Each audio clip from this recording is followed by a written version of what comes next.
Sir, काल राज ठाकरे बोलले आहेत की इतकं चांगलं राज्य फडणवीसांकडे मिळालेलं आहे, त्यांनी याकडे लक्ष द्यावं. जे काही सध्या राज्यात मुद्दे चालू आहेत ते सगळे करू नये. जर ते असं करत असतील तर आमचं तुम्हाला पाठबळ असेल. निश्चितपणे राज्य चांगलं चालवण्याचा आमचा प्रयत्न आहे आणि राज्य चालवत असताना सर्वांची मदत घेऊन सर्वांना विश्वासात घेऊनच चालवण्याचा आमचा प्रयत्न आहे.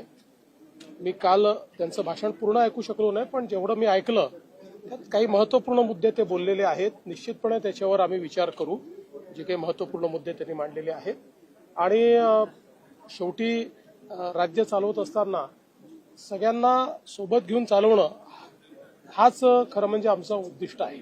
संजय राऊत असा बोललेला आहे की महाराष्ट्रातला असेल आणि तुमच्याकडे इशारा होता. संजय राऊत संघ तो निवडेल पुढचा वारसदार. ते म्हटले की मोदीचा उत्तराधिकारी अप्रत्यक्षरित्या फडणवीस असं ते म्हटलं. मोदीजींचा उत्तराधिकारी शोधण्याचं कुठलंही कारण नाही.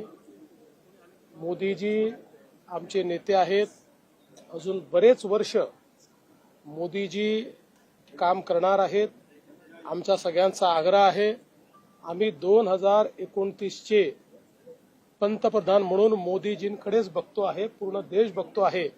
त्यामुळे आता अशी चर्चा करणं योग्य होणार नाही. आणि भारतीय संस्कृतीमध्ये वडील जिवंत असताना मुलांचा विचार होत नाही, करायचाही नसतो.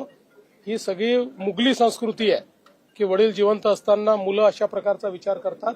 त्यामुळे आता कोणाचाही कुठेही उत्तराधिकारी निवडण्याचा वेळही आलेले नाही, तसा प्रश्नही नाही.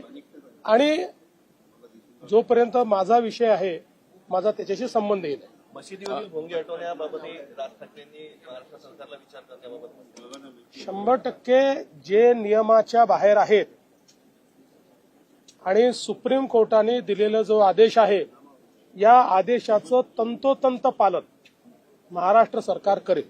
कबरी संदर्भातही राज ठाकरे म्हणाले की छत्रपती शिवाजी महाराजांचं शौर्य होतं आणि ते गाळलं हे दाखवण्यासाठी ते कबर तिथं आहे. बघा, आमची भूमिका अतिशय स्पष्ट आहे की ही जी काही कबर त्या ठिकाणी आहे ही ASIची प्रोटेक्टेड कबर आहे. त्यामुळे आम्हाला औरंगजेब आवडो का न आवडो, कायद्याने 50, 60, 100 वर्षापूर्वी त्याला त्या काळामध्ये 60 वर्षापूर्वी प्रोटेक्शन मिळालेलं आहे. आणि म्हणून त्या ठिकाणी जे काही कायदा आहे त्या कायद्याचं पालन करणं ही आमची जबाबदारी आहे. हे मात्र निश्चित आहे, कुठल्याही परिस्थितीमध्ये औरंगजेबाच्या कबरीचं उदात्तीकरण, ग्लोरिफिकेशन आम्ही होऊ देणार. राज्यातील बँकांमध्ये मराठी भाषा वापरली जाते की नाही हे तपासण्याचे आदेश मनसैनिकांना दिलेला आहे. यामुळे कायदा सुव्यवस्थेचा प्रश्न निर्माण होऊ शकतो. बँकेमध्ये काही घडामोडी होऊ शकते. मला असं वाटतं की ज्या ज्या ठिकाणी मराठी वापरणं आवश्यक आहे त्या ठिकाणी ती वापरली गेली पाहिजे. हा आग्रह असणं हे चुकीचं नाही. फक्त याकरता कायदा हातात घेणं हे मात्र चुकीचं होईल.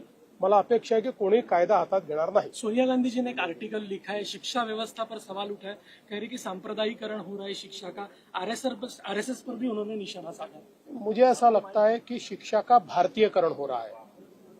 अंग्रेजों ने जिस शिक्षा का मैकॉलेकरण किया और हमारे देश को गुलाम बनाने के लिए मैकॉले का पत्र है कि जब तक यहाँ की शिक्षा पद्धति को हम बदलेंगे नहीं तब तक हम भारत पर राज नहीं कर सकते. इसका मतलब जो शिक्षा पद्धति उस समय आई थी वो भारतीयों को गुलाम बनाने के लिए आई थी. उस शिक्षा पद्धति में बदलाव करके अगर उसका भारतीयकरण हो रहा है तो इससे किसी को दुख होने का कारण नहीं है. कोई भी जो राष्ट्रभक्त व्यक्ति है वो यही कहेगा कि इसका भारतीयकरण होना चाहिए. मुझे ऐसा लगता है कि सोनिया जी ने इसकी पूरी जानकारी लेनी चाहिए और भारतीयकरण को पूर्ण रूप से सपोर्ट करना चाहिए. महाराष्ट्रातल्या 4 नद्यांच्या बाबतीत प्रदूषणाच्या बाबतीत देखील राज ठाकरे बोलले. कुंभमेळा येतोय, 4 नद्यांचा देखील त्यांनी काल उल्लेख केला. गोदावरीच्या बाबतीत देखील ते बोललेले आहे. निश्चितपणे महाराष्ट्रातल्या नद्या या निर्मळ झाल्या पाहिजे, त्या अविरल झाल्या पाहिजे असा आमचाही प्रयत्न आहे. याकरता आपण काही मिशन हातामध्ये घेतलेले आहेत. हे काही फार लगेच करण्यासारखे कामं किंवा होणारी कामं नाही आहेत. कारण प्रत्येक महानगरपालिका, प्रत्येक नगरपालिका, प्रत्येक ग्रामपंचायत याचं एफ्लुएंट ट्रीट करावं लागतं. त्यासोबत उद्योगाचं एफ्लुएंट ट्रीट करावं लागतं. वेगवेगळ्या नाल्यांचं पाणी ट्रॅप करून ते ट्रीट करावं लागतं.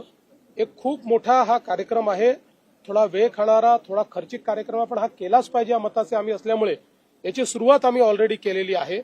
आणि मला विश्वास आहे की यावेळी ज्यावेळेस आपला कुंभमेळा होईल त्यावेळी कुंभमेळ्यामध्ये पवित्र गोदावरी नदीमध्ये लोक ज्यावेळेस आंघोळीला येतील किंवा स्नानाला किंवा त्या ठिकाणी एक प्रकारे स्नान करण्याकरता येतील त्यावेळी त्यांना स्वच्छ पाण्याचा अनुभव कसा देता येईल हाच आमचा प्रयत्न आहे. एकीकडे पाठिंबा देतात आणि दुसरीकडे लाडकी बहीण योजना बंद होईल असे राज ठाकरे म्हणाले. कमी होत आहे विजेचे दर 10% जवळपास कमी होत आहे. आणि मी आपल्याला विधानसभेतही सांगितलं होतं की विजेचे दर पुढच्या 5 वर्षात दरवर्षी आम्ही कमी करणार आहोत. त्यानुसार आमची जी पिटिशन आहे ही पिटिशन जी नियामक मंडळ आहे त्यांनी स्वीकारलेली आहे. केवळ ती स्वीकारताना त्याच्यामध्ये काही मला असं वाटतं की कॅल्क्युलेशनच्या संदर्भात त्यांचा आणि आमचे मतभेद आहेत आणि म्हणून आम्ही एक रिव्हिजन देखील त्या ठिकाणी दाखल करणार आहोत. तेवढे कॅल्क्युलेशनचे मतभेद जर दूर झाले तर लोकांना स्वस्त वीज देखील मिळेल आणि त्याचसोबत आपली जी कंपनी आहे ही कंपनी देखील जी 70-80 हजार कोटीच्या डेटमध्ये आहे ती पुढच्या 4 वर्षामध्ये आम्ही डेट फ्री देखील करू शकू. या दृष्टीने एक रिव्ह्यू पिटिशन आम्ही त्या ठिकाणी दाखल करतो आहोत. मात्र मला आनंद आहे की आम्ही जे रेट कमी करण्याच्या संदर्भात पिटिशन दाखल केलं होतं त्याला मान्यता मिळालेली. बीडमध्ये काय शांतता. राज ठाकरेंनी आरोपींची घरे पाडणार का असा सवाल ओएसी असं आहे की आता बीडमध्ये पूर्ण शांतता आहे आणि कोणीही जर शांतता भंग करणार असेल तर त्याच्यावर सारखीच कारवाई केली जाईल.